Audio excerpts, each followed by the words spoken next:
Folks, welcome to Shop Talk, and we're here with one of the River Bottom boys here, Mike Ryun from out there in River Bottoms. Grew up out around Birmingham, that area out there. Yep. Yeah, Mike, that you were kind of a wild child out there. I heard you were doing wheelies on a motorcycle at about 5 years old. Oh, yeah. Everybody's parents down there said, stay away from Mike. Don't hang out with Mike. Not the guy to be out messing around with, huh? No. I think everybody had to be about 18 before they could hang out with me. Also, there's a little story floating around, too, about a quad that you built down there. I heard it took you a little while to get it together, but eventually ended up with a 650cc engine in it. Yeah. Nothing was ever fast enough when I was a kid. So I forgot what happened. I rebuilt the engine 3-4 times, got tired of it, and bought a street bike. Yeah. Took the engine off, put it on my quad runner, and it was a good runner. I was going to say, if it wasn't fast, you didn't want it. That's right. Exactly. Oh, shoot. In 1993, you start working with Gene Claxton and Fred Whistler. Yep. And, you know, I can understand working with them two guys, how you had to have developed an interest in racing. Was it just from going and watching them racing? Yeah, Dad used to take me to the races when I was a kid, and I watched it, and it was okay, you know, but whenever I started working with Gene and Fred and heard their stories, that's what I wanted to do, you know, so just kind of sprung up from there. Also, we might kind of throw this into, I understand your dad, he worked at Liberty Bend Auto Salvage. He worked with Jim Haggard. I can't remember what year, but Jim was still racing. I remember being just a little kid walking in there and smelling race cars. They got a unique smell. So, and then Jamie come about. He started racing, and me and Dad really followed him. And from him, Gene, and all Fred's stories, I couldn't sleep at night. Man, you had it bad right off the bat. Yeah. Well, finally, though, in 1998, though, you do get a street stock together. And it's, if I remember right, it's kind of toward the end of the season, and it's with two of your friends, Kyle Smith and Clay McLaughlin. And these guys have stuck with you all that time, and even today they help you on what you build. I mean, what you race. Yeah. It all started me couldn't sleep at night for about a month, and was looking for a car, never could find one, and ended up finding one in Richmond. I can't remember the guy's name I got it from, but it was just a factory stock, just bone stock. Yeah. We put a motor in it. We put a 307 Chevy in it out of Kyle's car.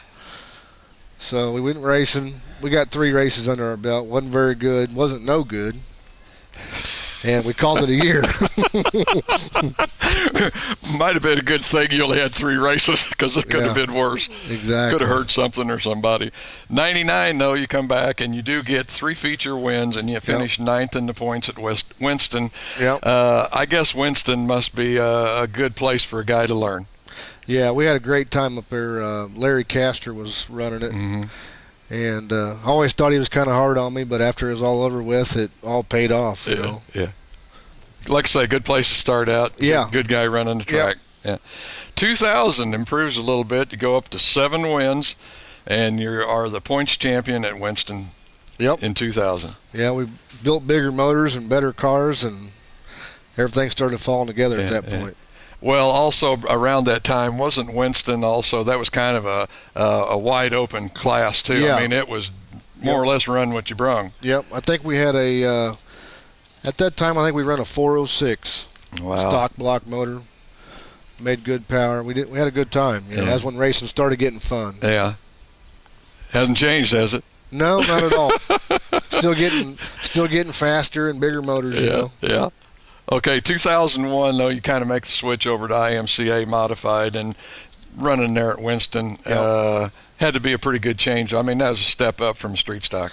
Yeah, we struggled. We didn't know what we were doing. Of course, nobody tells you or will help you. So you just struggle. You spend money and struggle, and that's where we were at. We were stuck in a hole. You know?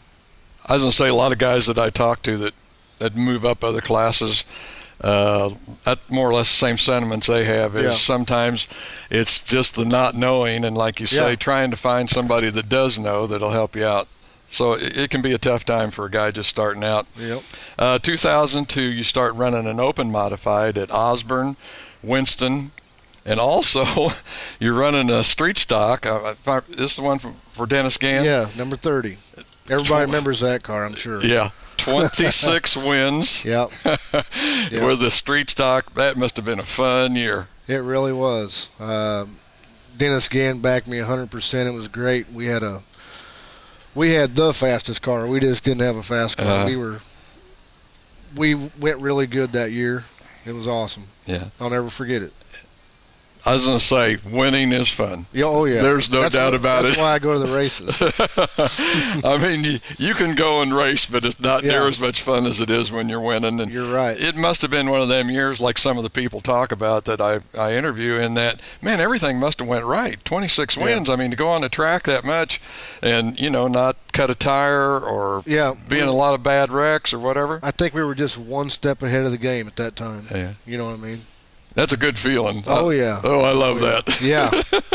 When you can stay ahead just a little bit of everybody else. Yep.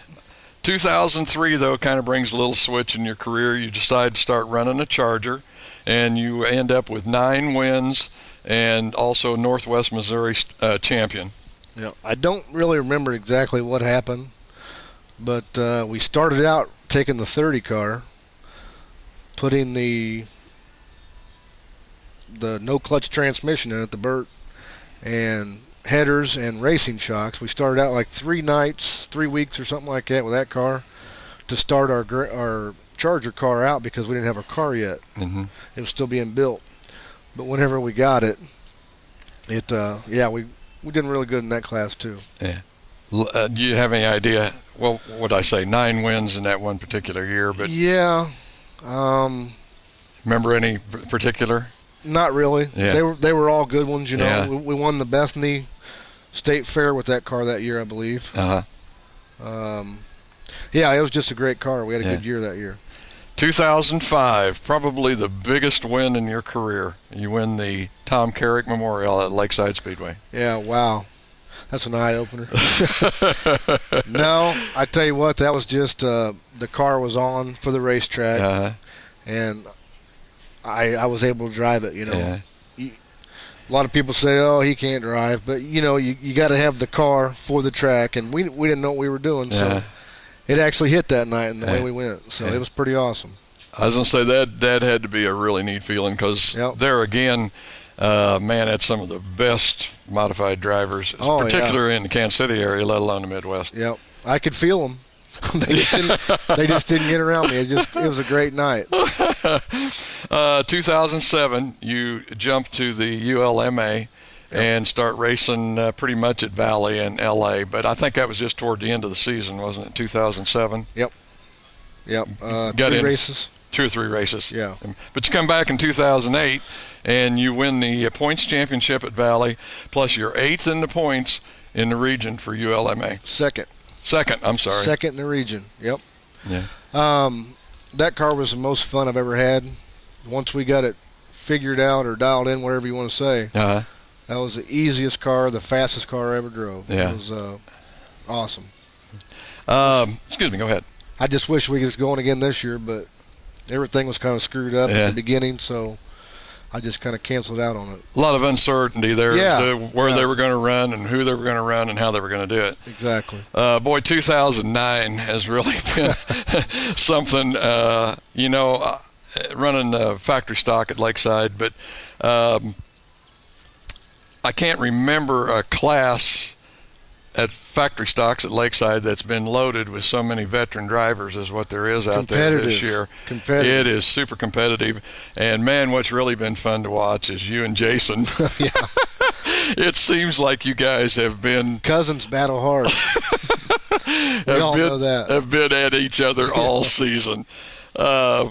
I know you've got some folks you'd like to thank. If you'd like to tell us who those are, they keep Mike Ryan on the track every week. First of all, I want to thank my sponsors. It's Lakeside Lawn Care, Powder Coatings Plus, Yancey's Automotive, great motor, pulls hard. I can't ask for no more. KC Customs, and Brent Harper. He's the man that owns the car, and he's treating me really good, and I'm trying to treat him back.